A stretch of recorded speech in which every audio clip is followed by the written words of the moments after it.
नमस्कार दोस्तों, जय जोहार। मैं कौशल तिवारी और बीनिया संध्या में आपका स्वागत है। जुमलेबाजी में माहिर भारतीय जनता पार्टी सत्ता में आने के बाद क्या सचमुच भ्रष्टाचारियों को उल्टा लटका कर सीधा करेगी? ये गंभीर सवाल इसलिए उठ रहा है क्योंकि जब गृह मंत्री अमित शाह ने इस डायलॉग को जनसभा में डिलीवर किए थे कि तो जब हम शासन में आएंगे तब भ्रष्टाचार करने वालों को जनता को सीधा करेंगे, तो जनता ने न केवल खूब ताली बजाई बल्कि भारतीय जनता पार्टी को भरपूर वोट दिया। कांग्रेस अपनी सबसे बुरी स्थिति में पहुंच गई, लेकिन सरकार बनने के बाद जिस तरीके से भ्रष्टाचार में लिप्त अफसर मलाईदार पद पाने में सफल हुए हैं, जिन मुद्दों के आश्रय चुनाव लड़ा गया था उनमें से कई मुद्दे पर हाथ डालने से भी यदि सरकार कतरा रही है तो फिर आप अंदाजा लगा लीजिए कि सरकार भ्रष्टाचारियों को लेकर किस तरीके का खेल खेल रही है। सवाल सिर्फ भारतमाला प्रोजेक्ट का नहीं है अभनपुर वाला। इन दिनों छत्तीसगढ़ की राजनीति में यह मामला खूब सुर्खियां बटोर रही है। कई अफसर, कई नेता इस मामले में हैं, लेकिन उन मामलों का क्या जो विधानसभा में उठने लगे हैं और सरकार जब सवालों का जवाब नहीं दे पाती है या फंसने के डर से कह तो देती है कि वह जांच समिति बनाएगी और समिति ही न बने तब क्या किया जाए। राम के नाम पर राजनीति करने वाली भारतीय जनता पार्टी के एक विधायक अजय चंद्राकर ने ही श्री राम वन गमन पथ योजना में भ्रष्टाचार का मुद्दा उठाया।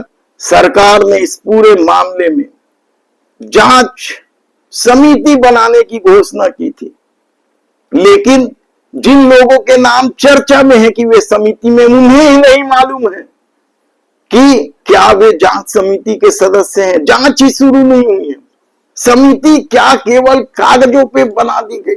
दरअसल भूपेश सरकार के दौरान श्री राम वन गमन पथ योजना का शुभारंभ हुआ था। सॉफ्ट हिंदुत्व के तर्ज पर राजनीति का यह एक खेल कहा जाए तो गलत नहीं होगा।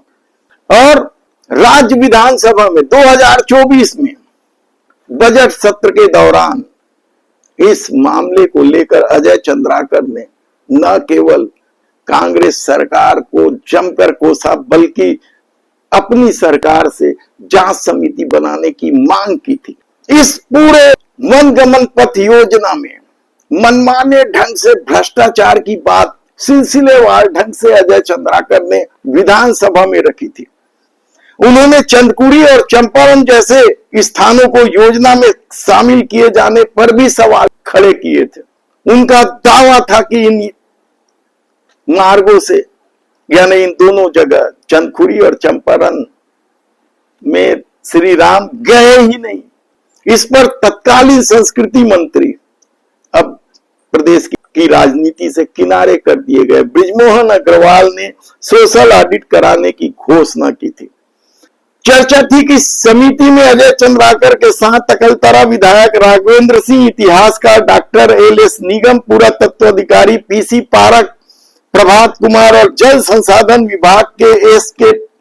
टीकम व शशांक सिंह को शामिल किया गया है। ये पूरा विधानसभा का मामला था और कहा जाता है कि इस पूरे खेल में टीसीआईएल को 35.81 करोड़, बलौदा बाजार वन मंडल को 2.5 करोड़ और सरगुजा वन मंडल को 4 करोड़ रुपए का भुगतान किया गया था और उसके बाद भी काम अधूरा रह गया था।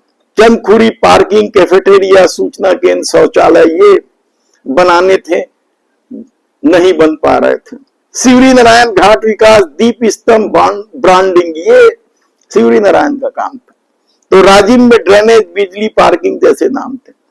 और जांच के नाम पर, भ्रष्टाचार के नाम पर, हालांकि नई बात नहीं है भारतीय जनता पार्टी किस तरह की राजनीति करती है, लेकिन जांच समिति में जो सदस्य बनाए गए थे उनमें से तो कई को मालूम ही नहीं है।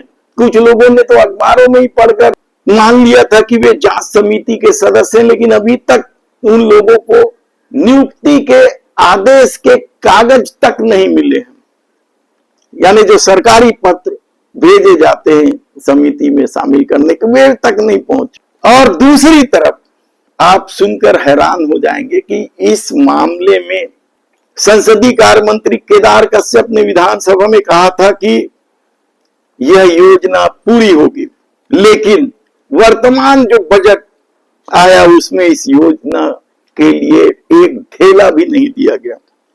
इस योजना में कुल 75 स्थानों का चयन किया गया था जिन्हें डेवलप करना था, और 137.45 करोड़ रुपए का विजन प्लान तैयार किया गया था। भूपेश बघेल के कार्यकाल के दौरान तो इसमें बजट भी स्वीकृत हुआ, लेकिन विष्णुदेव साय की सरकार बनी, इस बजट में तो एक ढेला भी नहीं दिया गया।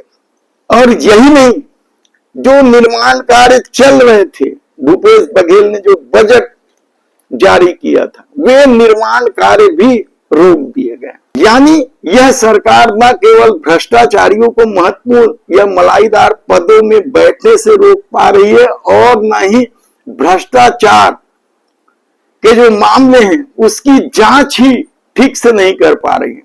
ऐसे में जिन 2 दर्जन आईएएस लोगों के खिलाफ ईओडब्ल्यू और एसीबी में शिकायत है, उनके खिलाफ क्या कार्रवाई होगी कहना बड़ा मुश्किल है। तब संजय कुमार अलंग रिटायर हो गए। 2020 में इनके खिलाफ केस दर्ज था पाठ्य पुस्तक निगम में संचालक रहते हुए टेंडर में गड़बड़ी का। इन दिनों पाठ्य पुस्तक निगम भी बेहद विवादों में।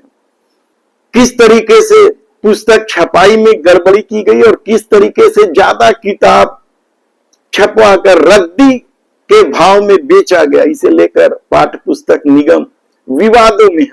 वहां जब संचालक थे संजय कुमार अलंग, तो उनके खिलाफ आरोप लगा, और इन आरोपों के बाद भी उन्हें संभागायुक्त जैसे पद पर बिठा दिया गया था जहां से वे रिटायर हुए। तो समीर बिश्नोई अनुपातहीन संपत्ति के अलावा 2 और मामले हैं।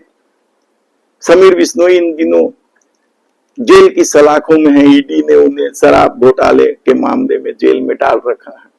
तब आईपीएस का मामला तो किसी से छिपा ही नहीं है कि किस तरीके से महादेव ऐप सट्टा में वसूली कर रहे थे। 10-10, 20-20 लाख रुपए की वसूली हो रही थी। तो आईएफएस लोगों का भी तो अपना कमाल है। हमने आपको पहले ही बताया कि किस तरीके से 2 दर्जन आईएफएस लोगों के खिलाफ 31 शिकायत है। ईओडब्ल्यू एसीबी जांच चल रही है, कुछ की जांच पूरी हो गई है, कुछ मामले में अभियोजन स्वीकृति का इंतजार है। अब आज हम बता रहे हैं आपको अरुण कुमार पांडे, इन पर तो बेहद ही गंभीर आरोप, वन्य प्राणियों की अवशेषों की तस्करी का मामला है। आप सोचिए अरुण कुमार पांडे किस तरीके का खेल खेल रहे थे। कुछ लोगों पर तो निर्माण कार्य में गड़बड़ी, जंगल कटाई, इस तरह की अनियमितता थी, लेकिन अरुण कुमार पांडे पर वन्य प्राणियों की अवशेषों की तस्करी, यानी जो मृत पाए जाते हैं या शिकार हो जाते हैं शिकारियों के द्वारा, उनसे जो जब्ती होती है अवशेष, उनकी तस्करी का मामला अरुण कुमार पांडे पर।